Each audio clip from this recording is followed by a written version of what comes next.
à celles et ceux qui étaient là peut-être aux tables précédentes. Bienvenue à celles et ceux qui nous rejoignent. On se retrouve pour une troisième table ronde, sous les meilleurs auspices, avec le thème médecine complémentaire et alternative.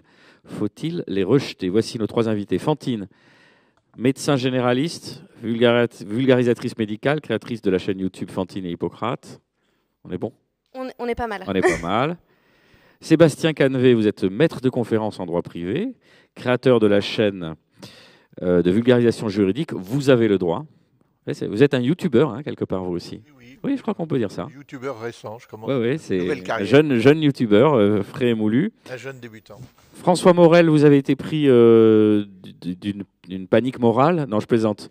Le Covid vous a rattrapé. Vous êtes chirurgien de la face, vous êtes vulgarisateur médical. Votre chaîne YouTube, c'est, comment on dit en latin, primum non nocere? En latin, c'est primum non nocere, mais personne ne prononce ça comme ça. On dit primum non nocere en bon français. Voilà, membre fondateur du collectif No Fake Med. On peut peut-être commencer avec Désolé, cette... j'ai encore une toux un petit peu gênante. Oui, c'est bien, vous avez déjà illustré le propos, le fait que vous ayez le Covid. Qu'est-ce que c'est que cette peluche en forme de vache là? On est dans la chambre d'amis? C'est une vache. Voilà, tout simplement. C'est une vache. Si ça fait meuh et que ça a des cornes, c'est une vache. Donc c'est assez Jusqu'à logique. preuve du contraire. Jusqu'à preuve du contraire. Là, on sent les Ça peut scientifiques. être un minotaure, mais c'est plus rare. Exactement. On va commencer avec vous, Fantine, puisque quand on a échangé pour préparer ce panel, il faudrait d'abord savoir de quoi on parle quand on parle de médecine complémentaire et alternative. Donc on va essayer de définir ce concept, enfin d'en discuter en tout cas, que vous en discutiez tous les trois, pour ensuite avancer sur cette question évidemment un brin provocante. Faut-il les rejeter? La réponse est oui, bye bye, ciao, on plie les gaules, et voilà. Donc non, on commence. Qu'est-ce qu'on entend par médecine alternative, médecine complémentaire, Fantine? C'est une question très compliquée. En fait, dans médecine alternative et complémentaire, il y a trois termes. Médecine, en principe, une médecine, c'est quelque chose qui est censé avoir fait la preuve de son efficacité. Pourtant, médecine alternative et complémentaire, c'est le terme consacré dans la littérature. Donc, en français, on parle de MAC, en anglais, on parle de CAM, donc Conventional and Alternative Medicine. Complementary and Alternative Medicine. Notre bon ami Ezard Ernst dirait des scams même. Scam même. Jeu de mots au passage. Et oui, c'est vrai, Edzard Ernst qui n'a pas pu se joindre à nous malheureusement. C'est médecine alternative et complémentaire. Ce terme déjà en lui-même est problématique. On parle de médecine, on parle de thérapie complémentaire. Qu'est-ce qu'on entend également par complémentaire? Complémentaire, ça voudrait dire que ça intervient uniquement en sus, en plus des thérapies conventionnelles, alors qu'on sait que c'est pas nécessairement le cas. Hein. Il y a plein de praticiens de médecine alternative. plein de praticiens de médecine alternative qui vont proposer des thérapies en remplacement de la médecine conventionnelle et alternatif. Encore une fois, on ne sait pas bien ce que ça veut dire. Donc en fait, déjà rien que la définition de ce terme en lui-même, c'est complexe et ça montre à quel point c'est compliqué de savoir ce qu'on met dedans. Et vous préférez dire quoi? Pseudo-médecine? Alors, pseudomédecine ou thérapie alternative et complémentaire. Enfin, alors, thérapie alternative, parce que j'aime pas ce terme de complémentaire, parce qu'elles le sont rarement, en fait, complémentaires. Mais thérapie alternative, je pense que c'est peut-être le moins mauvais des termes. Alors, avec vous, Sébastien, on a compris que vous étiez juriste. Ce qui est intéressant, c'est d'avoir ce contrepoint, parce que nous avons deux médecins et un juriste. D'un point de vue du droit, comment ça se passe sur ces médecines alternatives complémentaires, pseudo-médecine?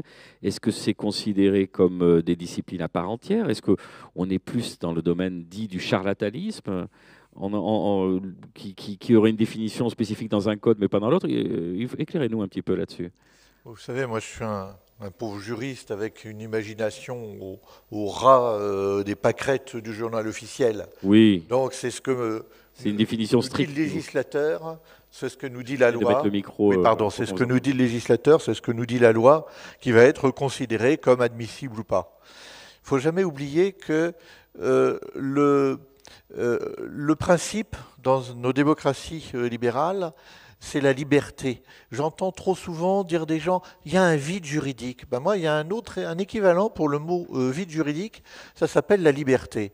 Donc, la liberté est le principe et l'exception, c'est ce qui est interdit. Et le législateur a décidé qu'un certain nombre de comportements étaient interdits. Alors, ces classifications sont des classifications médicales. Moi, je ne m'y retrouve pas en tant que juriste. Le droit que je vais vous expliquer pendant cette table ronde est un droit un petit peu disparate, mais qui forme quand même un tout cohérent pour donner simplement la limite de ce qui est permis et de ce qui ne l'est pas. On va avoir le loisir de rentrer dans le détail dans quelques instants. François, entre deux quintes de tout, vous avez une démarche plutôt proactive, on va dire poliment. Alors vous, est-ce que vous pensez que les médecins doivent rentrer dans l'arène et combattre ces médecines alternatives complémentaires ou pseudomédecines, ou débattre pied à pied pour montrer leur vacuité enfin, ouais, vous vous situez comment par rapport à ça? Plutôt combatif? C'est pas une histoire de combattre, c'est une histoire de...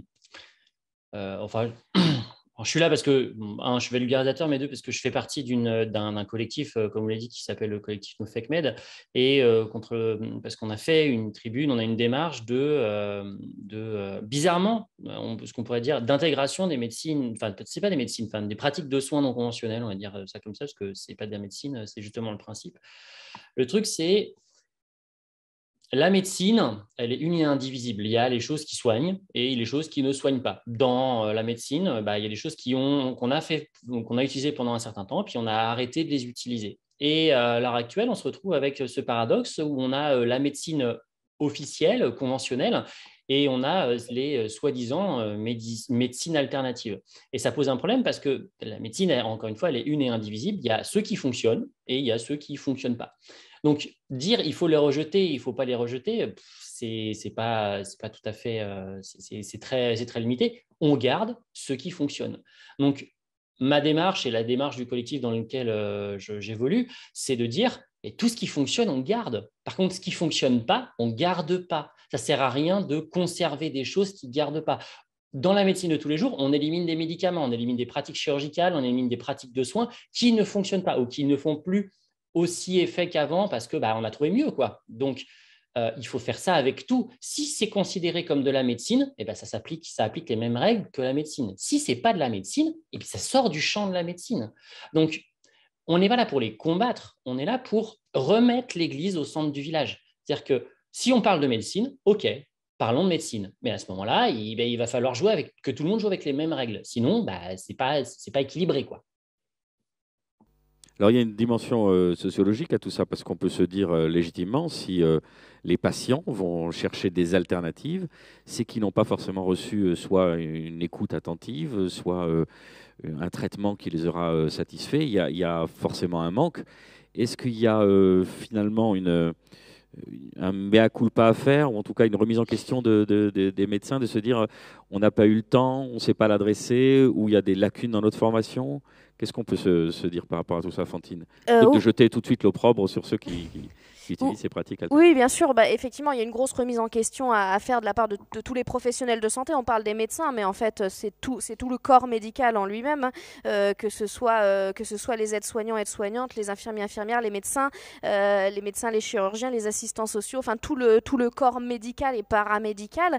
Les personnes qui vont chercher des soins complémentaires, enfin des médecines alternatives, ils vont les chercher parce qu'ils en éprouvent le besoin, comme le disait Primum. Et ça a été d'ailleurs très bien évoqué sur la table ronde d'hier avec notamment Sohan et il y avait Richard Monvoisin. C'est que en fait, ces personnes vont chercher quelque chose que la médecine conventionnelle, enfin le cadre médical actuel ne peut pas leur offrir.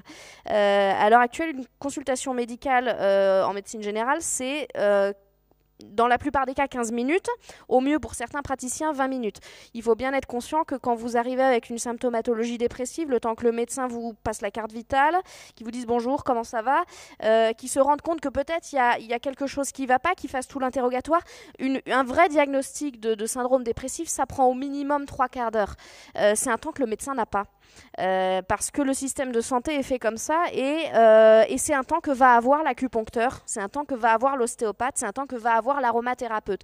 Déjà, il y a ce premier point, je pense, qui est le manque de temps des médecins pour parler à leurs patients. Et la deuxième chose, c'est le manque de temps et le manque de formation et d'envie pour écouter les patients. On n'est pas formé à écouter les patients. La seule formation qu'on a qui puisse s'en rapprocher, en tout cas dans l'internat de médecine générale, c'est 2 jours de formation à l'entretien motivationnel. Je ne sais pas, du coup, Primum pourra peut-être le dire pour les internats de chirurgie, je ne sais pas si vous avez cet équivalent. En médecine générale, on ne nous apprend pas à parler et surtout à écouter les patients. Or, l'écoute, c'est quand même le soin fondamental par excellence. C'est en écoutant les plaintes, les peurs, les croyances des patients qu'on a fait 50% du taf. C'est quelque chose auquel on n'est pas formé et c'est quelque chose que font très bien les praticiens de médecine complémentaire parce que justement, eux sont vraiment dans une démarche de soins et pas de médecine. Et c'est ça, je pense, la différence. En anglais, on parle de cure et de care. Les médecins font très bien le cure, donc on guérit les maladies, ça on sait très bien faire. Le care, le prendre soin d'eux, c'est quelque chose qui n'existe plus dans la pratique médicale actuelle et je pense que c'est une des principales causes de la fuite de certains patients vers ces praticiens qui, eux, à défaut de les guérir, vont pouvoir les écouter. Vous partagez cette analyse, François Morel? Parce que là, c'est la quadrature du cercle. Comment on peut trouver le temps? Vous l'avez dit, il y a un problème de temps, il y a un problème Alors, hier, Richard Bonvoisin parlait de problèmes systémiques. Lui, il voulait tout remettre à plat. Quelle est votre position, François, là-dessus?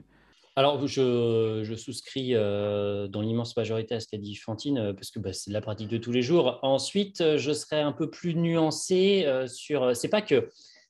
Alors oui, on n'a pas le temps, on n'est pas formé, mais il faut voir aussi que sur les 60 dernières années, la pratique médicale a considérablement changé. Je crois que les gens ne se rendent pas vraiment compte à quel point la pratique médicale sur les 60 dernières années, elle n'a absolument plus rien à voir avec l'image que les gens ont de la médecine. C'est-à-dire que pendant 2000 ans, un peu plus que ça même, puisque Hippocrate, c'est 400 avant Jésus-Christ, pendant 2000 ans, on a pratiqué du care, ce qu'elle disait Fantine, le care, c'est prendre soin de l'autre. Et on avait très peu de soins médicaux, d'accord. On avait très peu de solutions aux problèmes. On avait on savait faire des diagnostics, et on en savait de plus en plus. On a connu de plus en plus de choses sur la médecine, mais on n'avait pas beaucoup de ressources thérapeutiques. Sauf que sur les 60 dernières années, ça a complètement changé. On a beaucoup plus de ressources thérapeutiques, on sait encore plus de choses sur le corps médical et sur les pathologies, mais on a de moins en moins de temps pour le care, parce que ce n'est pas ce qu'on nous demande à la base. On nous demande surtout de faire de la thérapeutique. Il faut voir que sur les 60 dernières années, on a vu apparaître les antibiotiques et apparaître les premières antibiorésistances, donc on a dû s'adapter par rapport à ça. On a vu apparaître le scanner, l'IRM, toutes les techniques de chirurgie moderne, toutes les techniques de médecine, de thérapie basées sur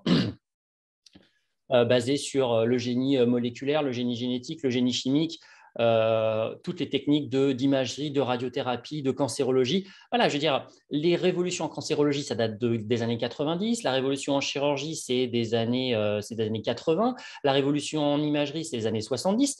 Voilà, on a appris plein de nouvelles choses. Donc déjà, ce qu'ont à apprendre les médecins, c'est énorme. C'est complètement gargantuesque.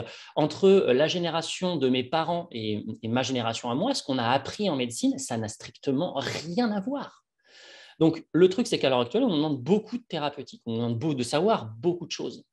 Et le truc, c'est que ça empiète forcément sur quelque chose. Les journées n'étant pas extensibles et la vie d'un praticien n'étant pas extensible, déjà sur 15 ans d'études, on a du mal à tout savoir. On va se concentrer sur déjà ce qu'on a à savoir.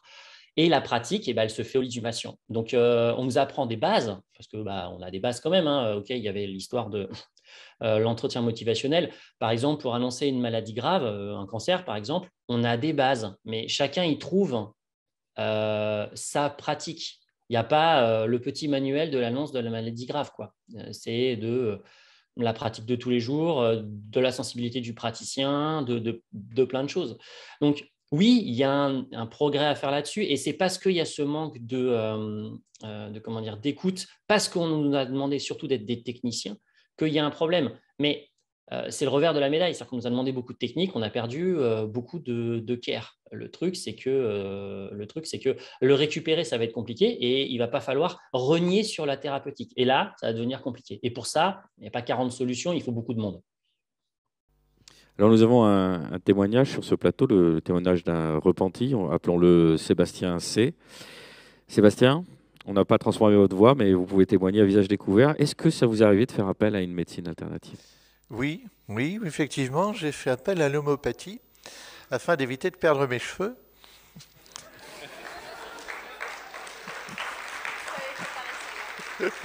Et c'est authentique, hein, je ne le dis pas pour rigoler. J'avais pris rendez-vous, j'étais étudiant, je commençais à perdre mes cheveux, j'avais pris rendez-vous chez un médecin. Parce que ce n'est pas seulement les déçus de la médecine, moi j'étais allé voir un médecin et je pensais sérieusement qu'il pourrait m'aider.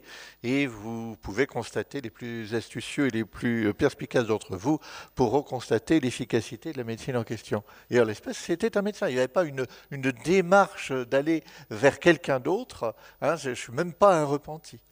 Alors, Déçu sans aucun doute. ouais. Mais ceci dit, d'un point de vue scientifique, hein, bien évidemment, ma modeste expérience avec un échantillon, avec une seule personne, sans échantillon témoin, évidemment, n'a aucune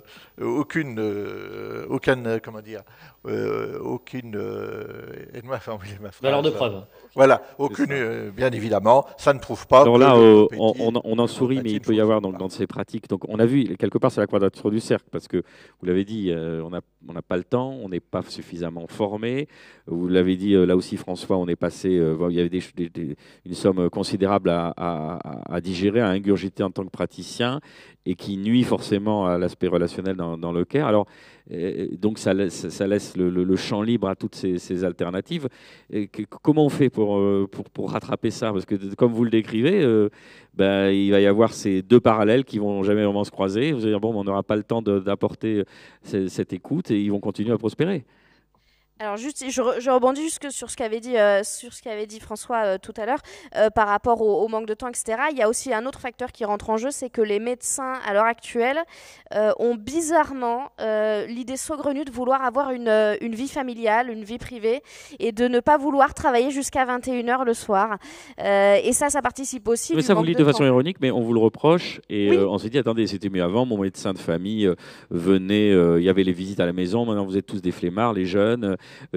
Ça s'apparente quand même à un sacerdoce et vous vous en rendez pas compte. Là, je blague pas hein, sur ces perceptions. Et le pire, c'est que les critiques viennent des patients, ce qu'on peut comprendre parce que sont dans une situation de souffrance. Hein, ils ont besoin de quelqu'un et ils sont en souffrance de ne pas pouvoir trouver quelqu'un. Donc ça, c'est quelque chose à la limite qu'on comprend, avec lequel on est capable d'avoir de l'empathie. Là où c'est beaucoup plus problématique, c'est quand ça vient des chefs de service qui, quand on a le malheur d'exiger nos repos de garde parce que ça fait 24 heures qu'on travaille, nous disons oui, non mais bon, alors moi de mon époque, j'allais bosser le lendemain et je faisais pas chier, je faisais ma visite. Et ça, c'est des pratiques encore très courantes de nos jours, même sur les repos de garde, mais pas que. Hein.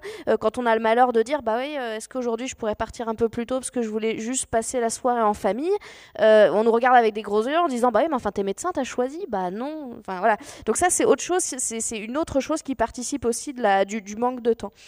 Et la question, c'était... Non, mais... C'était avant. Et sur le fait, sur l'exemple de Sébastien, je trouve qu'il est très parlant parce qu'il permet d'introduire justement la notion de médecine, de médecine conventionnelle, on va dire, c'est un vrai médecin, et de pseudosciences pour le coup, parce que là, on peut vraiment parler de pseudosciences pour l'homéopathie. Et il y a pléthore de médecins qui, effectivement, de médecins et de membres du corps médical, parce qu'on parle des médecins, mais notamment l'acupuncture ou l'ostéopathie chez les sages-femmes sont très, très en vogue. Chez les infirmières également, il y a beaucoup de pratiques de soins non conventionnels qui sont très, très en vogue. Et il y a une limite floue, en fait. C'est un continuum. C'est qu'il n'y a pas d'un côté il n'y a pas d'un côté la médecine conventionnelle, c'est facile, c'est structuré, c'est le médecin, l'infirmier, et de l'autre côté, le charlatan, l'acupuncteur, le chaman. Il y a une espèce de flou artistique qui est entretenu également par les personnes qui proposent des formations, qui vont donner des titres comme celui de psychopraticien, qui n'est pas reconnu, mais pour quelqu'un qui ne sait pas ce que c'est qu'un psychologue, qu'un psychothérapeute, qu'un psychiatre et qu'un psychopraticien, les quatre choses sont différentes et pour autant, les titres se ressemblent et ce flou participe aussi à la confusion des patients qui sont un peu démunis, qui font ce qu'ils peuvent, quoi. Alors, phrase classique, qu'est-ce que vous répondez à celles et ceux qui vous disent oui, mais bon, si ça fait pas de mal, s'il y a un effet placebo, ça va. On parlait hier des différents degrés d'acceptation. L'acupuncture ou l'ostéopathie, c'est difficile à faire sortir, même sur les esprits les plus rationnels et les plus scientifiques, de dire attends, l'ostéopathie, ça va. Vous voyez ce que je veux dire? Il y a déjà des hiérarchisations là-dedans. Et de se dire, c'est un peu aussi les discussions familiales voilà, qu'on évoquait hier, de dire, ah, mais non, mais si ça peut, qu'est-ce qu'on répond à ça peut pas faire de mal? Alors moi, Difficile, ça, ce ouais. traitement des objections. Oui. Moi, j'ai un point de vue que, enfin, je suis pas sûre que ce soit une bonne attitude. C'est la mienne. C'est le compromis que j'ai trouvé dans ma dissonance cognitive. Je trouve que c'est pas si mal. En fait, je fais la part des choses entre le collectif et l'individuel. C'est-à-dire qu'au collectif, de manière générale, pour le grand public, je lutte contre les pseudomédecines parce qu'elles sont dangereuses, parce que elles vont entraîner des retards de soins, enfin voilà, tout ce qu'on connaît qui a déjà été démontré. Et au niveau individuel, en fait, c'est beaucoup plus difficile parce que... Merci François pour cette intervention. Désolé. Au niveau individuel, c'est beaucoup plus compliqué parce que en face de nous, on a une personne qui souffre en fait. Et lui dire juste, non, vous êtes complètement con, vous n'allez pas avoir un chaman pour votre cancer. On peut pas dire ça, même si on pense qu'effectivement... Là, vous êtes tiraillé entre votre obligation, votre serment, et le fait de voir quelqu'un qui peut avoir en face une perte de chance... Alors le problème, c'est que le serment... J'aimerais pas être à votre place. Hein. Non, c'est chiant. Le serment, il nous dit tout et son contraire là-dessus, puisqu'il dit qu'il faut pas qu'on pousse les gens vers des pseudomédecines, enfin vers des pratiques de soins non éprouvées, super. Et d'un autre côté, il faut qu'on soit empathique et qu'on respecte les choix du patient. Donc en fait, ça veut, enfin voilà, en fait, on peut tout faire, on sera jamais bon, ou on sera tout le temps plus ou moins bon. Donc moi, ce que je fais à titre individuel, c'est que j'essaye de comprendre pourquoi. Pourquoi vous voulez aller voir ce praticien? Qu'est-ce que vous pensez qu'il va vous amener? En fait, le plus souvent, le patient, ce qu'il cherche, c'est du soutien, c'est de l'écoute, c'est de l'empathie. Et à la limite, qu'il le trouve chez un naturopathe, tant qu'il n'est pas en rupture de soins, à titre individuel, moi, ça ne me gêne pas. Vous le retenez toujours par la manche, ça veut dire qu'il faut que vous restiez bon patient. C'est le principal objectif. Faire une bascule totale vers la médecine alternative. De votre côté, François, vous gérez ça comment?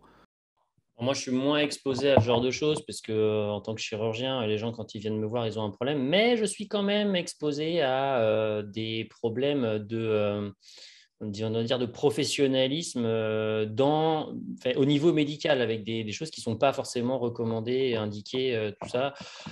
J'essaye toujours de...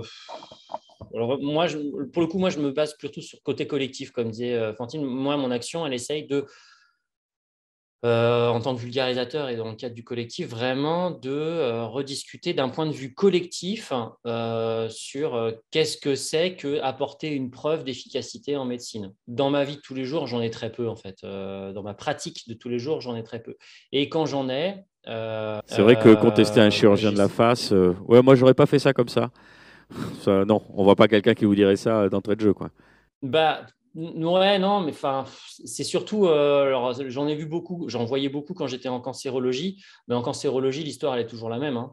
Je suis désolé, hein, mais en cancérologie, les gens sont là, oui, non, je vais prendre, je ne suis pas d'accord avec votre traitement, je vais faire ça à ma manière, je vais utiliser des huiles essentielles, aller voir machin, me traiter par le jeûne. Et je suis désolé de dire ça, hein, mais il y a deux types de patients qui arrivent derrière. Hein. Il y a ceux qui survivent et ceux qui reviennent. Hein.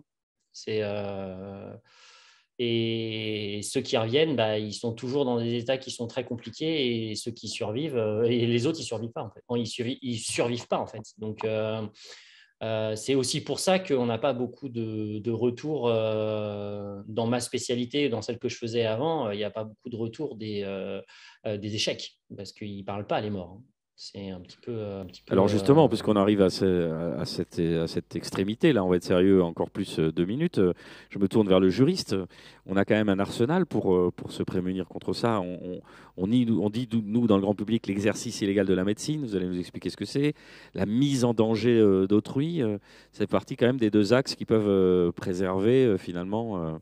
Ou pas, les patients, ou ça vient un peu tard, parce que c'est après coup, une fois que le préjudice a eu lieu. Je vais faire les questions-réponses. Hein. Vous avez fait la question et vous avez fait la réponse.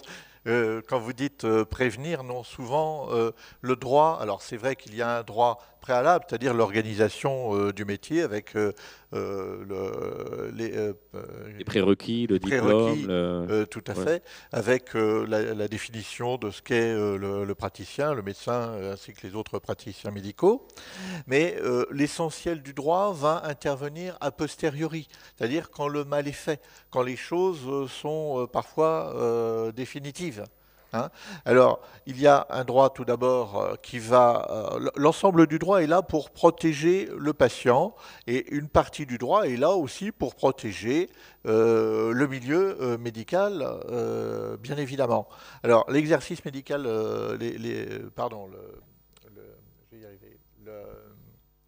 L'exercice illégal. L'exercice illégal, merci, l'exercice illégal. Prenez votre deuxième paire de lunettes. Voilà, Sébastien. exactement. Soyons précis. De lunettes. Qui va bien m'aider. Donc l'exercice illégal de la médecine, bien évidemment, repose sur la définition du charlatanisme. Il y a une définition juridique du charlatanisme. Hein, vous ne l'avez pas dit, alors quand on a préparé la vidéo, vous en aviez parlé, mais cet exercice illégal de la médecine est défini dans le Code de la santé publique. Il s'agit de proposer des remèdes illusoires ou insuffisamment éprouvés en les présentant comme salutaires ou sans danger. Là, c'est très précis. Ça couvre quand même pas mal de situations. Tout à fait. Mais ça n'est que dans le Code de la santé publique et il n'y a pas d'infraction de charlatanisme en droit français. Ça n'existe pas. Il y a d'autres infractions qui sont prévues pour pouvoir lutter contre ce genre de comportement. Infractions qui peuvent être commises par des praticiens eux-mêmes ou par des non-praticiens. Il s'agit tout d'abord des sanctions disciplinaires. Hein, le médecin qui va, je peux vous en donner hélas quelques exemples jurisprudentiels, le médecin... On va frémir là, je sens. Oui. J'ai une décision de justice, par exemple, un Conseil d'État 2007. Il s'agissait d'une patiente qui avait un cancer du sein avec des métastases osseuses, donc le pronostic n'était pas très très bien parti. Et ce médecin l'a rassuré, lui a fait lire des livres ésotériques. Il a eu l'innocence, c'est pour ça qu'il s'est fait pincer, d'écrire à une de ses consoeurs que l'état de la patiente était tout à fait d'une évolution parfaitement positive. Il a rajouté les ouvrages ésotériques et il a soigné par le même moment un monsieur qui a été atteint de graves infections rhumatismales. Donc il l'a soigné avec un petit pendule qui le promenait sur le corps, ainsi que d'une ampoule à poser sur le bras. Je n'ai pas compris dans la décision ce que c'était que cette ampoule. Je pense que c'était une ampoule électrique. Et l'ampulothérapie, ça fait Je ne sais rien, je ne sais pas. Et là aussi, lait de soja et lecture d'ouvrages ésotériques. Et ce monsieur a évidemment été suspendu, a contesté en justice sa suspension, c'était même sa radiation de l'ordre. Il avait d'ailleurs dans son droit hein, de contester cela en justice. Et à juste titre, le Conseil d'État a considéré qu'il s'agissait d'une pratique relevant du charlatanisme. Évidemment, l'objectif principal de cette décision, c'est d'empêcher ce monsieur de continuer de nuire, parce qu'il a prouvé plus qu'abondamment sa capacité de nuisance. Voici un exemple d'application du droit à un praticien hospitalier qui sort de son rôle. Après, j'imagine que, puisqu'on parlait du domaine du cancer, ça doit être quand même difficile d'évaluer la perte de chance, de dire c'est parce qu'un tel m'a fait ceci ou cela. Je ne suis pas certain je me trompe peut-être, hein, que les procédures aillent au bout. Comment ça se passe? Vous avez un peu de... Bien, le juge va déléguer tout simplement à l'expert, parce que le juge n'a pas de connaissances. Hein. Par exemple, un accident automobile, il n'a pas de connaissances ni en mécanique, ni en traumatologie. Donc, il va déléguer à l'expert le pouvoir de faire une expertise. On en parlait déjà hier dans une autre table ronde. Je précise toujours que le juge n'est jamais tenu de suivre les résultats de l'expert, mais qu'en pratique, il le fait systématiquement. Mais on le voit et on le sait aussi, eu égard à la sous-dotation de la justice, que ça peut prendre beaucoup de temps. Oui. Que la démarche d'initier ça, de dire il faut faire un dossier, il faut faire appel à un expert, prouver qu'on a une perte de chance, peut-être dans l'intervalle décédé, donc on ne peut pas mener au bout cette démarche. Est-ce que l'arsenal est suffisant? Enfin, vous le dites sur le papier, ça a l'air de protéger, et dans les faits, est-ce que ça marche? Alors, la perte de chance, c'est quelque chose qui est évidemment tout à fait reconnu par le droit, heureusement. Et là aussi, un expert, un médecin légiste, le médecin légiste, c'est pas seulement celui qui vous ouvre en deux pour voir ce qu'il y a à l'intérieur, pour essayer de comprendre les causes de votre mort. Il a un rôle beaucoup plus large, dont celle d'évaluer l'existence d'un préjudice ou l'existence, par exemple, d'une perte de chance de guérison. Et là aussi, il y a bien évidemment la possibilité de poursuivre un praticien ou un non-médecin pour avoir causé une perte de chance. J'ai un exemple de jurisprudence, là aussi.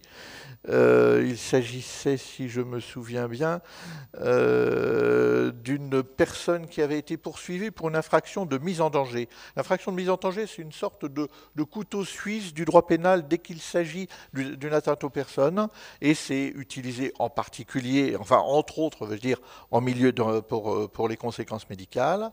Et il s'agissait d'une personne qui... attendez, que je relise mes notes, excusez-moi.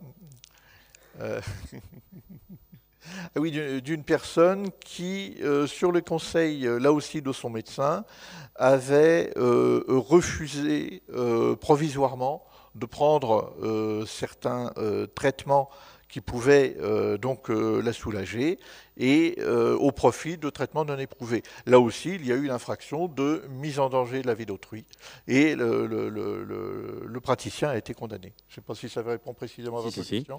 Alors, François Morel, avec vous à nouveau, d'un point de vue médical et psychologique, on l'a dit tout à l'heure, si les gens font appel à ces alternatives, c'est qu'il y a un manque. Est-ce que vous avez des statistiques, vous, avec le collectif No Fake Med, de savoir combien de Français font appel à ce type de thérapie? Est-ce que c'est une lutte de tous les instants? Parce que là, on est dans des assemblées où tout le monde est à peu près convaincu, mais finalement, peut-être que vous êtes ultra minoritaire et qu'il y a peut-être 70% des Français qui estiment, je dis n'importe quoi, à vue de nez, mais est-ce que vous avez plus d'infos là-dessus? Là, comme ça, là, non, j'ai pas du tout préparé des chiffres là comme ça. En tout cas, la pénétration, quand je parle de pénétration, je parle vraiment comment dire, la prégnance des différentes pathologies, des différentes pratiques non conventionnelles dans la population, elle est assez grande. Mais en fait, elle est grande parce que l'offre est pléthorique. En fait, c'est une offre qui est tellement polymorphe que tout le monde peut y trouver quelque chose qui lui convient. Et c'est l'une de ses forces. On arrive à opposer la médecine, toute seule, à une myriade de pratiques qui sont parfois contradictoires entre elles. Et donc, vous trouverez toujours quelque chose qui vous plaît. Vous n'êtes pas homéopathie, ce n'est pas grave. Acupuncture, vous n'êtes pas acupuncture, ce n'est pas grave. Kinésiologie, vous n'êtes pas kinésiologie, ce n'est pas grave. Éthiopathe, vous n'êtes pas éthiopathe. Je ne sais pas moi, naturopathe, chaman, aromathérapie, faites l'amour à la terre, aux arbres, faites-vous du bottle sunning, tout ce que vous voulez. Vous trouverez toujours quelque chose. Vous trouverez toujours quelque chose qui va aller dans votre... Vous voulez réaligner vos chakras en faisant, je ne sais pas, n'importe quoi, vous trouverez toujours quelque chose. Donc, cette pléthore d'offres va faire que on est toujours désavantagé. Parce que nous, on n'a qu'une seule chose à proposer. C'est quelque chose qui fonctionne jusqu'à un certain point, avec un certain degré de réponse, et qui échoue, et qui en plus a des... merde, je vais pas réussir à trouver le terme. C'est pas des avantages, c'est des. Bref, il y a du pognon qui rentre en ligne de compte. Du pognon avec des gros sous, vraiment. Il y a des grosses firmes pharmaceutiques, du lobbying. Donc, en plus, même si on veut travailler correctement, le contexte fait qu'on lutte avec des gens qui ont très mauvaise presse. Donc, de toute manière, on ne peut pas gagner. Et alors, je vais juste rebondir sur le terme charlatan parce que nous, dans le collectif FakeMed, on est quelques-uns à avoir eu quelques soucis avec l'utilisation juste du rappel à la loi, pas en disant que les gens sont des charlatans, mais qu'on n'avait pas le droit de faire de charlatanisme. Et le problème du charlatanisme, et là, je m'en remets aux juristes, c'est qu'il y a cette notion de il faut le faire volontairement. Et c'est quelque chose dont on avait discuté, et c'est cette notion de le charlatanisme, c'est quelqu'un qui fait de la merde, mais qui le fait sciemment. Et c'est toujours le problème, c'est de déterminer est-ce que la personne le fait sciemment ou pas. Sébastien, une précision? Oui, excellente question. Alors ça, c'est théorie du droit pénal général, sauf à de rares exceptions, l'infraction comporte plusieurs éléments. Ce qu'on appelle tout d'abord le préalable légal, c'est-à-dire une loi qui dit ça c'est interdit et c'est puni de tant d'années de séchoir. Un comportement matériel. Hein, tel acte qui est décrit précisément, et un élément intentionnel ou un élément moral. Alors, ceci dit, j'avoue d'être... Pardon. Juste rapprocher un peu. Oui, pardon. J'avoue d'être pas tout à fait d'accord avec ton affirmation, François, parce que, et j'oubliais de le dire tout à l'heure parce que je me perdais dans mes notes, par exemple, au sujet de la mise en danger d'autrui, le simple fait d'exposer quelqu'un à un risque, même sans que ce risque soit réalisé, suffit à prouver l'existence de l'infraction. Et quand bien même la personne n'était pas au courant, n'était pas consciente du risque qu'elle faisait courir. Donc, j'avoue n'être pas tout à fait d'accord avec ton analyse. Ah, mais moi, d'un point de vue purement personnel, il y a plein de trucs que je réglerais beaucoup plus rapidement, mais il s'avère que dans l'application de la loi, on est toujours un petit peu, oui, mais il n'y avait pas forcément attention d'eux, donc c'est pas forcément du charlatanisme, donc on ne peut pas parler de ça parce qu'il n'y a pas la volonté d'eux, et puis est-ce qu'on peut vraiment prouver que c'est lui qui a fait perdre des chances parce que la maladie était quand même déjà très très grave. Bref, on est toujours un petit peu emmerdé, c'est comme ça que des Casas Novas arrivent à s'en sortir, que des Didier Raoult sont pas du tout inquiétés et que on n'a pas de problème par rapport à ça. On va peut-être pointer aussi l'aspect de le jeu auquel joue l'ordre des médecins, mais oui. Sébastien a précisé. Il faut absolument qu'on fasse une collab entre nos deux chaînes, hein, ça me semble absolument essentiel. Alors...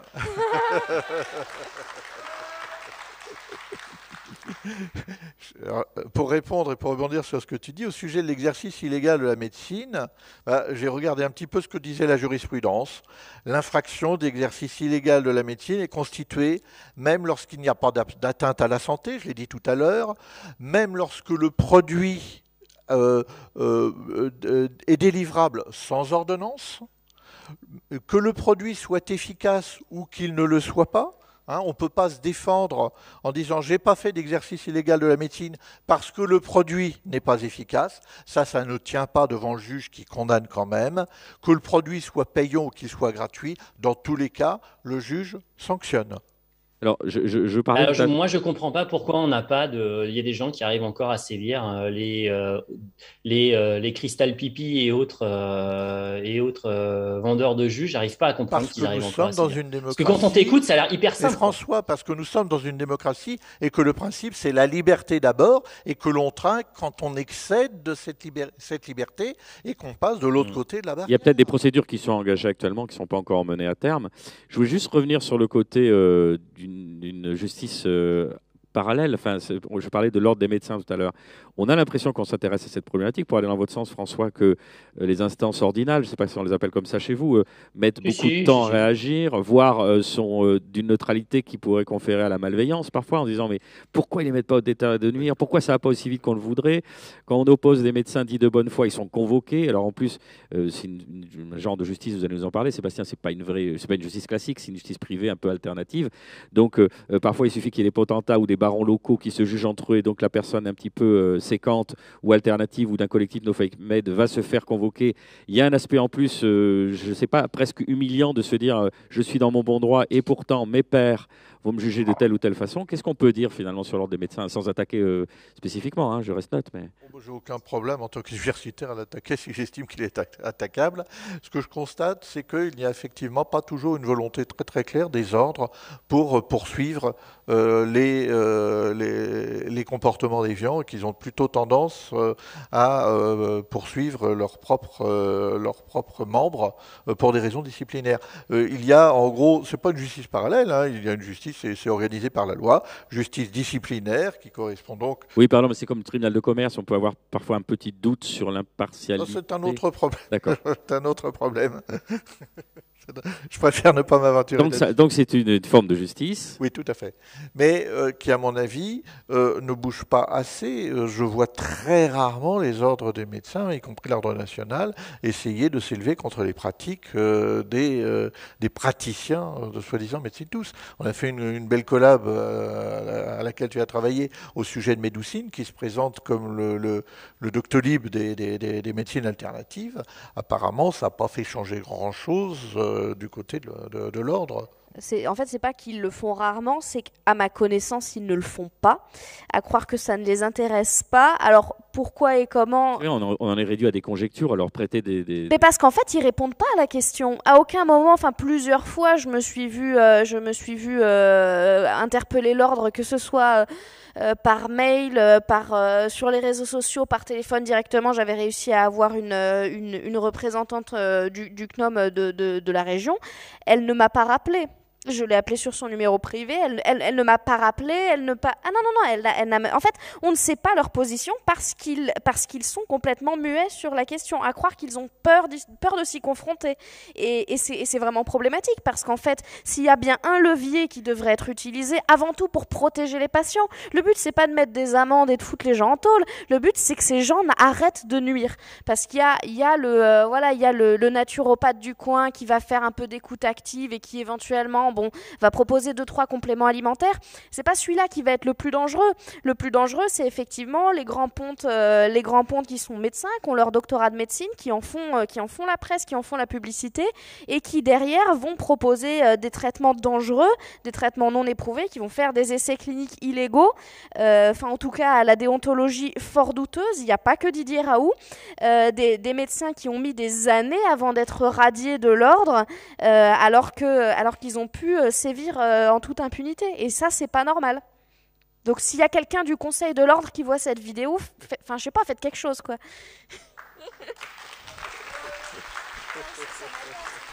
Écoutez, on va terminer sur ce coup de gueule. On va en profiter pour que vous soyez là pour commencer à poser des questions. Donc, je me dirige vers vous, cher public. Faites-moi signe.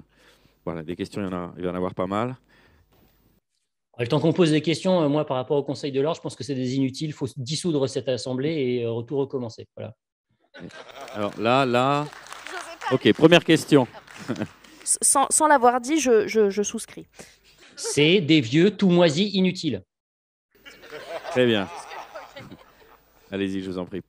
Alors, je vais essayer d'être le plus clair possible parce que c'est pas évident. Quand vous êtes face à une errance médicale, soit que on n'arrive pas à diagnostiquer et que les médecins ne cherchent même pas, parfois ne cherchent plus, soit qu'il y a un diagnostic, mais que la souffrance ne peut pas être soignée. Parfois, on est amené, j'ai envie de dire malgré soi, à se dire je vais quand même tenter l'ostéopathe, quitte à ce qu'il soit kiné en même temps pour éviter. Voilà. Alors ça, c'est des trucs qu'on rencontre effectivement beaucoup en médecine générale. J'en ai rencontré un ou deux en 6 mois, donc c'est ce qui montre que c'est quand même fréquent. Je pense que le maître mot, c'est de ne pas perdre le lien avec le corps médical. Là, du coup, c'est vraiment le rôle François, tu auras peut-être d'autres choses à dire, c'est vraiment le rôle du médecin généraliste, c'est de ne pas perdre le lien avec le patient, de lui dire... En soi, effectivement, quand la médecine, c'est pas sexy, hein, on a des médicaments qui ont des effets secondaires, qui sont gérés par des gros groupes pharmaceutiques qui brassent un pognon dingue, comme tu l'avais dit. Il y a des trucs, deux fois, ça marche pas, en fait. Il y a plein de contre-indications, il y a des trucs qui rendent stérile. Enfin, c'est pas sexy, la médecine. Alors que, forcément, des médicaments qui n'ont jamais été testés, ils peuvent pas avoir d'effets secondaires. Donc, je pense aux compléments alimentaires, aux plantes, etc. En cas d'impasse thérapeutique, en cas d'errance médicale ou d'insuffisance de réponse du corps médical, les médecines complémentaires sont je pense, de mon point de vue, une excellente option, ne serait-ce que pour le côté de soutien psychologique. On a un très mauvais accès aux soins de psychologie en France à l'heure actuelle. Et en fait, les patients ont avant tout besoin d'être soutenus, besoin d'être écoutés, encore une fois, on y revient. Et si la médecine ne peut pas proposer quelque chose d'efficace, pour moi, tant qu'il y a un lien qui est quand même fort avec le médecin traitant ou enfin avec un autre médecin, tant qu'il y a un lien avec un médecin, le fait d'aller voir ailleurs en complément, dans ces cas-là, je pense peut-être une alternative raisonnable, encore une fois, tant qu'il n'y a pas de dérive sectaire, de dérive, d'arnaque financière, ça peut être une option intéressante pour les patients, à titre individuel, encore une fois. Je ne sais pas, Primum, si tu as d'autres choses à rajouter. Je suis toujours hyper partagé par rapport à ça parce que la médecine n'a pas réponse à tout. Il y a des fois, on ne sait pas, et des fois, on ne peut plus rien faire. Voilà. Il faut savoir admettre que des fois, on ne sait pas. Mais moi, il m'arrive très régulièrement de dire, là, je ne sais pas. Il y a des fois, il dit, là, il n'y a pas de solution aussi. Il y a des situations où il n'y a pas de solution. Tout simplement, il n'y a pas de solution. Le problème, c'est que l'être humain a besoin de réponses. Gérer de l'incertitude, c'est très compliqué. Donc, on a besoin de réponses. Et alors, tu dis, oui, mais tant qu'il n'y a pas de dérive sectaire, ça ne pose pas de problème. Ouais, mais le problème, c'est qu'à partir du moment où tu as des gens qui sont dans une errance et qui ont un problème, eh bien, il y a toujours des gens qui vont en profiter à un moment ou à un autre. Et on ne s'en débarrassera jamais. Hein. Je ne dis pas que c'est un vœu pieux de penser qu'on s'en débarrassera, mais le truc, c'est qu'il faut aussi peut-être, et c'est là, à mon avis, notre rôle, c'est de dire, OK, la médecine, elle a un cadre, elle ne sort pas de ce cadre, quoi. C'est-à-dire qu'à un moment, on n'a plus de solution. Voilà. On ne sait pas tout faire, on n'est pas des dieux, on n'a pas encore la réponse à toutes les situations. Et il y a des fois, je suis désolé, je n'ai pas de solution à vous proposer. Par contre, méfiez-vous, il y a des gens qui vont vous proposer des solutions et ça peut vous mener dans des situations un peu complexes. Mais c'est aussi un dur retour à la réalité, en fait, cette situation. Encore une fois, le lien avec un médecin est important pour rappeler qu'effectivement, le patient peut aller voir ailleurs. De toute façon, il le fera, il ne demandera pas l'avis. Enfin, c'est déjà très bien s'il demande l'avis de son médecin. Dans tous les cas, il ira voir ailleurs. Ça, on le sait. Il y a la plupart des patients qui vont voir des thérapeutes alternatifs ne le disent pas à leur médecin généraliste. En fait, il faut que le médecin soit là pour dire vous sortez du cadre de la médecine, ça pourrait vous apporter, ça peut vous apporter quelque chose, ça peut vous apporter du soutien, ça peut vous apporter même de la spiritualité, quelque chose qui n'est pas pris en compte, parce que ce n'est pas le rôle de la médecine de prendre en compte la spiritualité, stricto sensu en tout cas. Et alors ça va pouvoir amener quelque chose, mais il faut que le patient soit au courant que ce que ça va lui apporter, c'est quelque chose de différent que du soin médical. Mais après, ce quelque chose différent, il peut être bénéfique, mais c'est quelque chose de différent. Oui, bonjour. Pardon. Non, allez-y, madame. Oui, bonjour. Je suis un peu choquée par votre discours, madame. Je pense qu'en tant que médecin, c'est à vous à lutter contre toutes ces pseudo-sciences. Or, je pense que quand vous dites à un malade qui vous dit « je vais voir X, Y », tous ces médecins alternatifs, vous cautionnez cette médecine. Donc, je pense qu'en tant que médecin, en tant que représentant de la science, justement, il me semble que le devoir, c'est justement de ne pas le cautionner et carrément de faire preuve d'honnêteté intellectuelle, parce que en fait, vous vous trouvez dans une situation contradictoire, c'est-à-dire d'un côté, on critique ces médecines, et de l'autre, si le médecin me dit « ah ben tout compte fait, vous pouvez aller le voir », non, personnellement, ça me choque profondément. Je pense qu'il faudrait plus de croyance dans la science et la médecine que ne pas amener un patient à pouvoir croire que l'autre est votre égal. Voilà pourquoi j'ai été choquée par votre attitude. Merci. C'est le cas de la plupart de mes professeurs, ce à quoi je leur réponds, de toute façon, le patient, il ira quand même. Que vous lui disiez, en fait, qu'il ait ou pas votre bénédiction, il ira quand même chercher ailleurs. La question, c'est comment on fait pour que ce patient, il reste avec nous dans l'alliance thérapeutique. Comment on fait pour que ce patient, on le garde auprès de nous et qu'on lui dise, vous avez des croyances ? Vous avez ces croyances, vous avez le droit de les avoir. J'essaye de vous expliquer, j'essaye de vous changer d'avis. Je fais beaucoup d'entretiens épistémiques. Il y a des patients qu'on ne fera pas changer d'avis. Il y a des patients qui ont besoin d'aller voir leur praticien Reiki parce que ça leur fait du bien, parce qu'ils ont ces croyances spirituelles qui ne sont pas les nôtres, dont on sait qu'elles sont des croyances. Mais ils en éprouvent le besoin. La médecine ne peut pas leur apporter ça. Si on leur dit, oui, non, mais bon, j'essaye de vous convaincre, vous m'écoutez pas, eh ben, allez-y, moi je m'en fous de toute façon. Enfin, moi je cautionne pas. Le patient, jamais il revient. Jamais il revient, et non seulement il ne reviendra pas vous voir, mais en plus, il ira voir uniquement son praticien Reiki. Et là, c'est un patient qu'on a perdu. Et là, c'est un patient qui se met en danger. Et ça, c'est très dangereux. Ouais, je suis tout à fait d'accord avec Fantine. C'est facile de dire oui, je suis un grand chevalier blanc et je dis oui, non, je détiens le savoir. Ce que vous racontez, c'est de la merde. Je vais lutter contre tous ces gens-là. Alors, on peut le faire sur les réseaux sociaux d'un point de vue global. Dans un colloque singulier entre le médecin et son patient, faire ça, bah, c'est perdre quelqu'un. Alors oui, notre devoir, c'est de promouvoir la médecine sous toutes ses formes. Mais notre devoir, c'est aussi préserver la vie des patients et préserver le soin au maximum. Et préserver le soin, eh bien, c'est les garder avec nous. Donc, on ne peut pas les dire qu'ils sont des débiles. Et même si je suis très friand de dire ça dans beaucoup de situations, on ne peut pas, dans le colloque singulier avec un patient, on ne peut pas leur dire non, mais ce que vous croyez, c'est de la merde. Moi, je sais. À part passer pour un con, ça n'a pas beaucoup d'intérêt. D'autant plus qu'il y a des praticiens qui, eux, leur donneront ce qu'ils ont envie et que ce n'est pas forcément les meilleurs. Donc, je préfère qu'on soit bienveillant et surtout attentif plutôt que de dire écoutez, pas mon problème, démerdez-vous avec vos problèmes. Parce que ça reste toujours. En fait, la personne qui trinque, c'est toujours la même personne, hein, c'est le patient. Hein. Sébastien. Oui. Mais si je peux me permettre de parler, non pas en tant que juriste, mais en tant que patient, parce que vous avez remarqué, je me déplace avec une béquille. Je souffre depuis 10 ans à la suite d'une mauvaise fracture vertébrale, un accident de rien. Mais depuis 10 ans, la médecine a fait ce qu'elle pouvait. Je suis toujours sous de hautes doses de morphine, ce qui explique de temps en temps que je perds les mots et que heureusement ma voisine m'aide à les retrouver. Et il faut un sacré courage pour rester dans le système médical et pour ne pas aller voir les charlatans. Et pour ma part, je préfère aller voir un toubib maintenant plutôt que ce soit ma famille qui aille voir un avocat plus tard. Monsieur. Alors, Gilles Roche de Montpellier, infectiologue entre autres. Un petit commentaire, une question. En termes de commentaires, pour la notion de cautionnement ou de collusion, je crois que tout le monde a raison.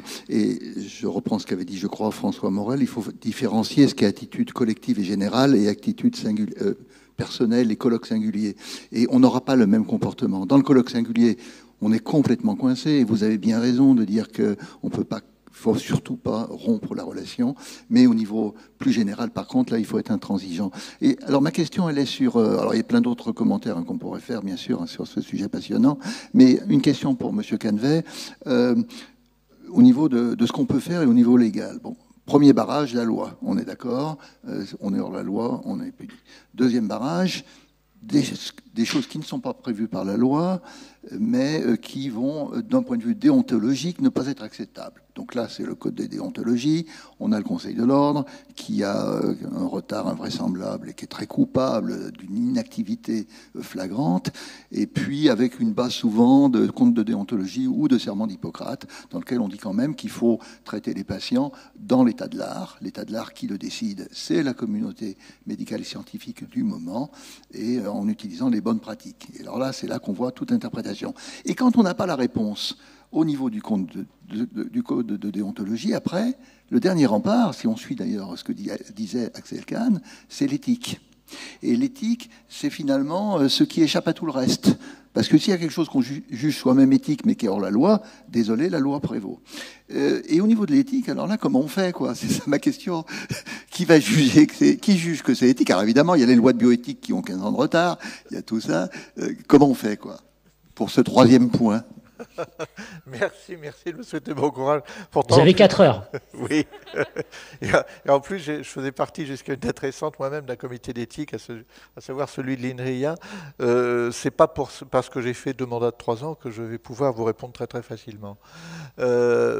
Je vous disais tout à l'heure de façon ironique qu'en tant que pauvre juriste, j'ai une imagination au ras des pâquerettes du journal officiel et j'en reste là. L'éthique, ça va être une norme qui n'est pas formelle, comme il y a d'autres normes non formelles, comme par exemple la courtoisie, la politesse.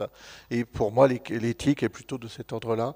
Et je suis toujours mal à l'aise, malgré un travail de plusieurs années avec un comité d'éthique, pour vous donner une réponse très satisfaisante. J'en suis vraiment navré. Autre chose, je profite d'avoir la parole pour la conserver encore un petit peu, pour dire que une chose qui me choque énormément, c'est qu'on a expliqué que les médecines, j'ai toujours du mal avec le mot médecine quand on parle, mais, oui, des thérapies alternatives, ça me convient mieux, pratiques de soins non conventionnels, ont des liens assez évidents dans beaucoup de cas avec les dérives sectaires, et qu'il y a de moins en moins d'efforts en France pour lutter contre les dérives sectaires. On a encore une structure qui s'appelle la Miviludes, qui existe, mais qui n'est plus que l'ombre d'elle-même. Son budget est en chute libre. On a préféré lutter non pas contre la délinquance, mais contre le sentiment d'insécurité, parce que c'est beaucoup plus vendeur d'un point de vue politique.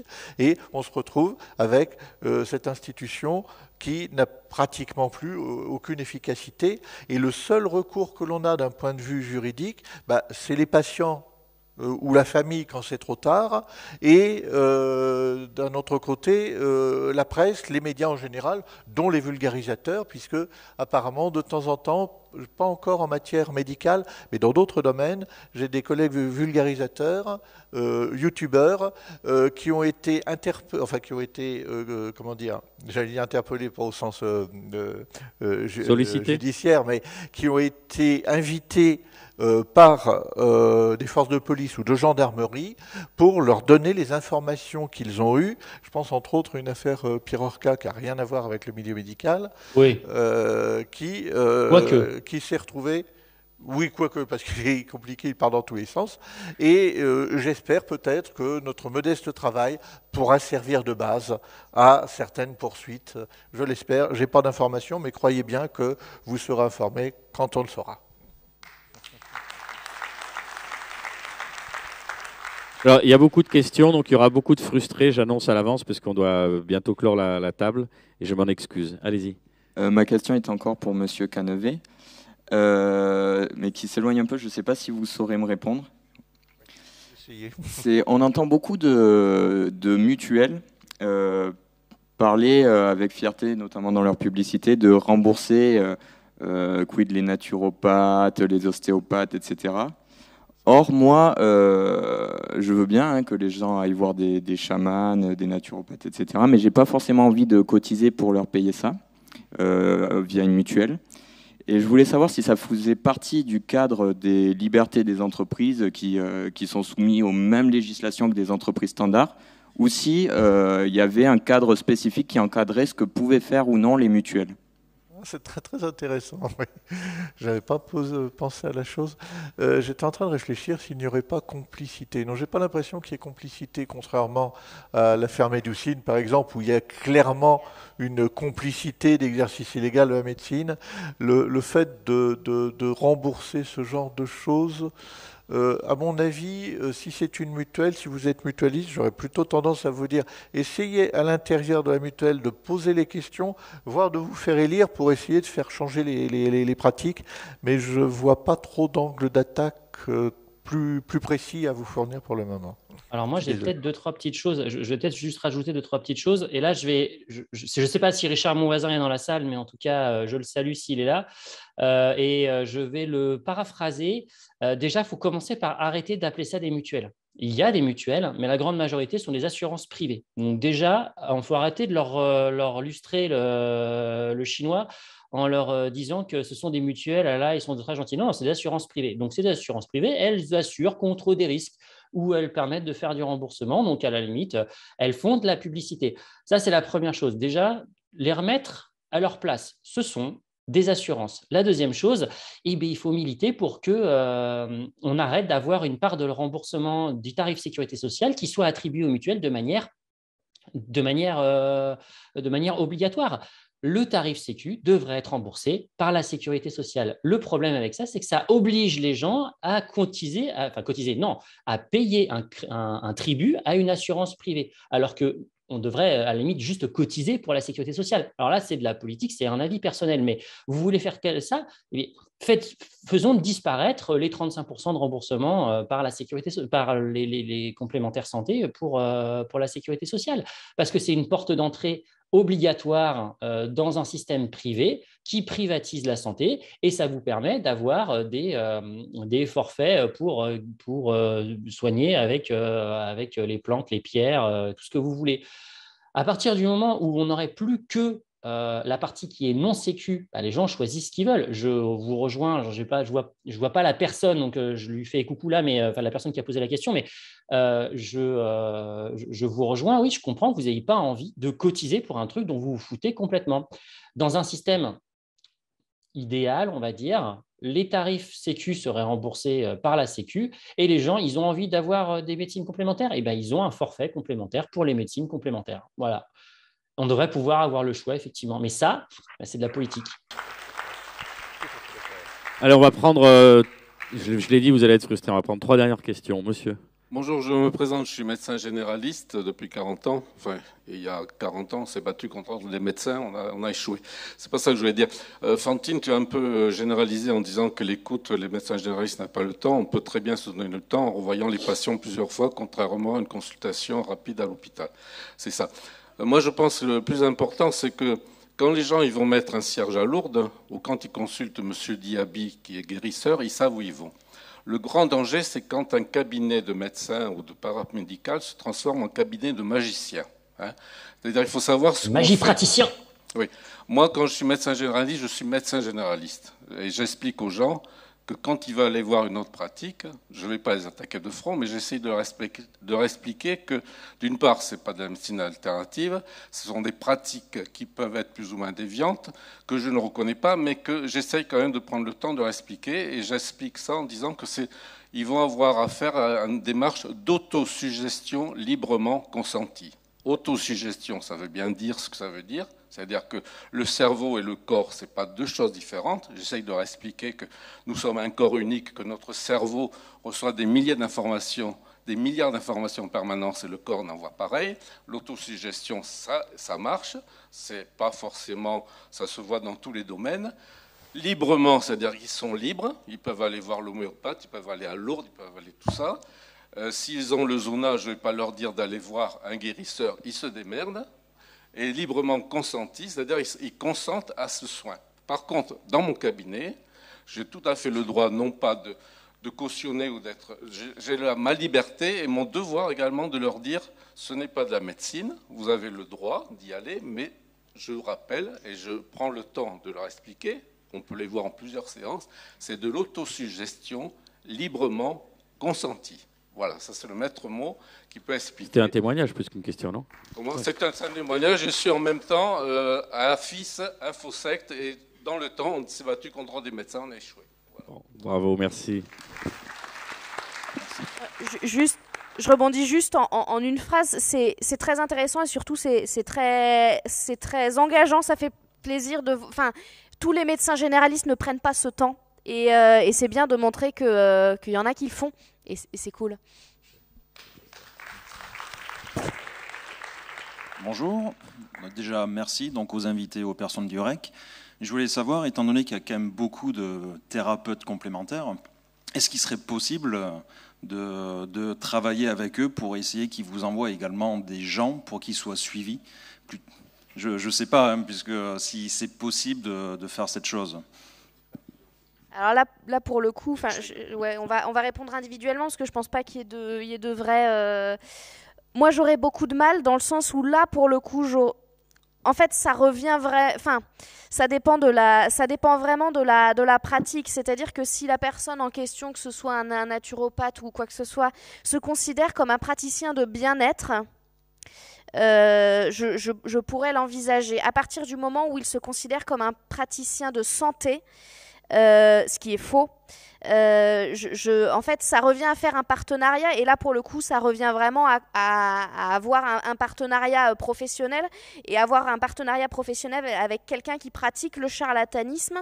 Ça me semble compliqué, rien que d'un point de vue déontologique. Après, il y a aussi alors, je pense notamment aux naturopathes ou aux psychopraticiens, pour le coup, qui ne s'estiment pas soignants, c'est-à-dire qu'ils s'estiment praticiens de bien-être, c'est ça, ou notamment avec les personnes qui font des massages, des massages, alors soi-disant des massages réharmonisants, rééquilibrants. Vous avez ça dans les spas. C'est de la pseudoscience, hein, ça ne rééquilibre et ça ne réharmonise rien en dehors des tensions musculaires, mais voilà, avec ce genre de professionnels, effectivement oui, parce que ça permettrait éventuellement de ramener dans le parcours de soins classique des personnes qui iraient d'abord voir ces personnes. Mais pour moi, le prérequis, c'est qu'il faut qu'elles se considèrent elles-mêmes comme des praticiens de bien-être et pas de santé. D'autant plus que je doute un petit peu du résultat de la démarche, parce que la plupart de ces gens n'ont absolument aucun intérêt financier, dans la mesure où toi, tu vas leur expliquer que ça ne les intéresse pas. Donc, petit critère pour identifier ce qu'il faut éviter. Par exemple, tous les trucs, actuellement, la vente pyramidale explose avec toutes ces pseudosciences. C'est tout simplement que pourquoi est-ce qu'on ne va pas acheter les machins au supermarché? Tout simplement parce que les supermarchés n'ont pas l'intention, n'ont pas du tout envie d'associer leur image à ça, et ils risquent d'être poursuivis pour des pratiques médicales parfaitement illicites. Donc ils recourent, pour des raisons, puisqu'on est dans un système ultralibéral, à des techniques de distribution alternatives, là où il n'y a aucun contrôle, bien évidemment. C'est un des critères qui permet de dire peut-être faudrait-il pas aller dans cette direction. Dernière question. Je me permets, je veux juste dire un petit truc. Non, François. Et donc, non, mais bien sûr, bien sûr. Je pense que ça n'arrivera jamais que des praticiens travaillent avec disons, des médecins, pour la bonne et simple raison qu'il y a une opposition fondamentale sur la notion de ce que c'est qu'une preuve et de ce que c'est que comprendre comment fonctionne quelque chose. Et c'est justement parce qu'il y a cette opposition, et que cette opposition, elle est irréconciliable, que les deux ne peuvent pas travailler ensemble. On ne conçoit pas l'explication du monde et la notion de preuve de la même façon. Et c'est justement le cœur du problème. C'est qu'on ne se base pas sur la même manière de concevoir la réalité pour travailler. Et ça ne pourra jamais marcher, je pense. Et je pense que c'est vraiment le cœur du problème. Dernière question, allez-y. Bonjour et merci pour votre présentation. Votre table ronde, c'était très intéressant. Moi, je n'ai pas de connaissances extensives du monde de la médecine, donc peut-être que ça existait déjà, mais à vous entendre, j'ai l'impression qu'il y a un chaînon manquant, en fait, entre les médecins, qui sont, comme vous le disiez, des techniciens, qui appliquent une médecine thérapeutique, donc ce qu'on appelait le cure tout à l'heure, donc c'est très bien, mais on a dit aussi qu'il manquait de temps.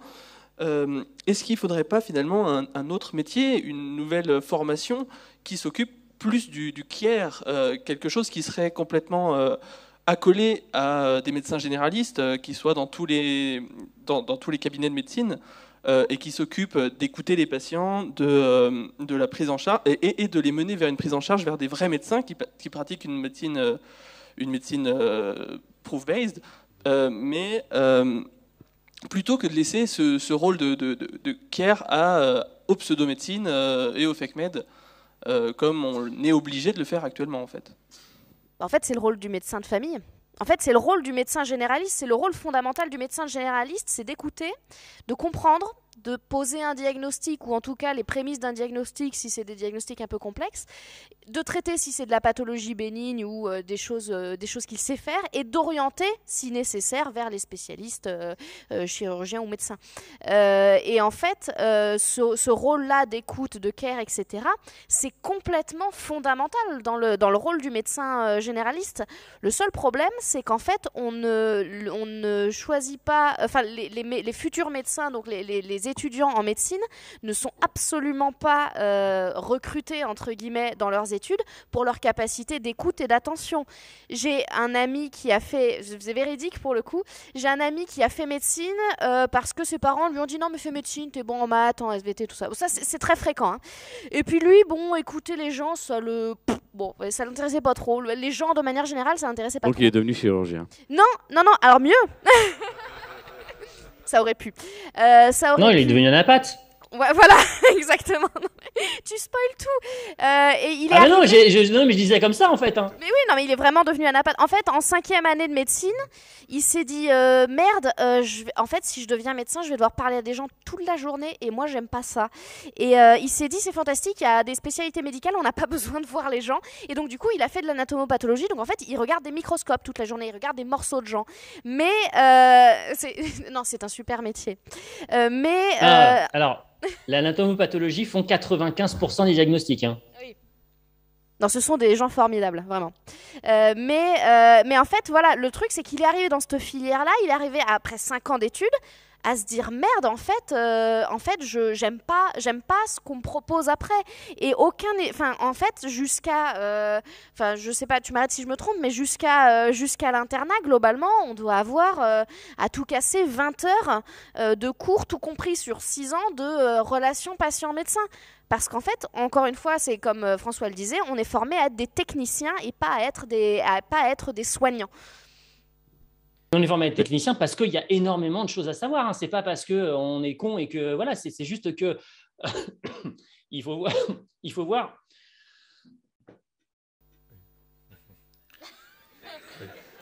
Ce qu'il veut dire, c'est que le technicien, le spécialiste, c'est pas celui qui n'a pas pu tout apprendre.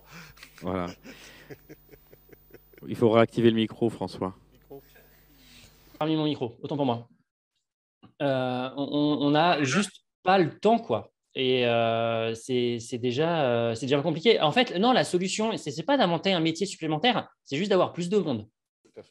Vous étez 3 fois la population médicale actuelle, vous allez avoir des gens qui vont prendre du temps. Alors, il faut du monde et il faut aussi avoir les moyens de le faire. C'est-à-dire que vous ne pouvez pas passer 45 minutes pour prendre soin de quelqu'un et que ça vous rapporte 23 €. Ça n'est pas possible.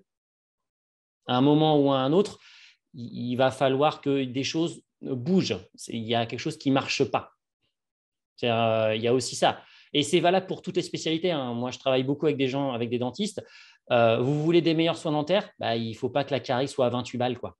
Ça ne peut pas marcher. Vous ne pouvez pas soigner quelqu'un correctement ou ça prend 1h30 pour soigner correctement une carie si ça vous rapporte 28 €. Il y a aussi un problème tarifaire. Je suis désolé, hein, mais à un moment, il faut poser les choses, quoi. Les chirurgiens aiment l'argent. Merci beaucoup. Alors, le dernier mot, on vous a passé un petit mot doux, Sébastien. On termine là-dessus rapidement. Oui, dernière chose. Quelqu'un fait passer un mot. J'ai oublié d'en parler tout à l'heure. Je parlais de la Miviludes et hélas, dans son état de déliquescence programmée.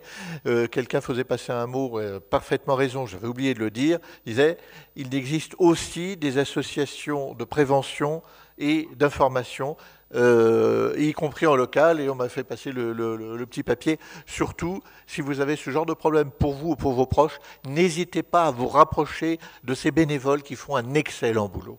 Et pour la Miviludes, en plus, alors que maintenant la Miviludes est désossée, on a des associations de médecine alternative, des académies de médecine alternative et complémentaire qui ont des liens de collusion énormes avec les plus hautes sphères de l'État, et donc ils sont en train, tout doucement, on les a sortis par la porte, ils rentrent par la fenêtre, quoi. Donc c'est vraiment un gros souci.